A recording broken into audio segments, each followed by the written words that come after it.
அஸ்ஸலாமு அலைக்கும். ஆயிஷா ரலியல்லாஹு அன்ஹா அவர்கள் கூறியதாவது: மூத்தா போரில் ஸைத் பின் ஹாரிஸா ரலியல்லாஹு அன்ஹு, ஜாஃபர் பின் அபி தாலிப் ரலியல்லாஹு அன்ஹு, அப்துல்லாஹ் பின் ரவாஹா ரலியல்லாஹு அன்ஹு ஆகியோர் கொல்லப்பட்ட செய்தி வந்தபோது நபி ஸல்லல்லாஹு அலைஹி வஸல்லம் அவர்கள் கவலை தோய்ந்த முகத்தோடு அமர்ந்திருந்தார்கள். நான் கதவிடுக்கில் நபி ஸல்லல்லாஹு அலைஹி வஸல்லம் அவர்களை கவனித்து கொண்டிருந்தேன்.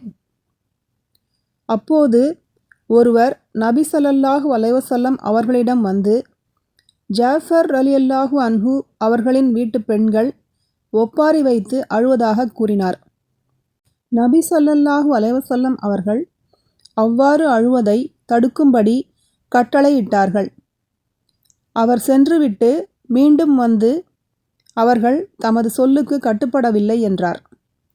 உடனே நபி ஸல்லல்லாஹு அலைஹி வஸல்லம் அவர்கள், நீர் சென்று அவர்களை தடுத்து நிறுத்துவீராக என கட்டளையிட்டார்கள். அவர் சென்றுவிட்டு மூன்றாம் முறையாக வந்து, அல்லாஹ்வின் தூதரே, அல்லாஹ்வின் மீது ஆணையாக எங்களை அப்பெண்கள் மிகைத்துவிட்டனர் என்றார். அப்பெண்களின் வாயில் மண்ணை அள்ளி போடுங்கள் என நபி ஸல்லல்லாஹு அலைஹி வஸல்லம் அவர்கள் கடிந்து கூறினார்கள் என நான் நினைக்கிறேன். பின்னர் நான் அவரை நோக்கி, அல்லாஹ் உமது மூக்கை மண்கவ செய்வானாக.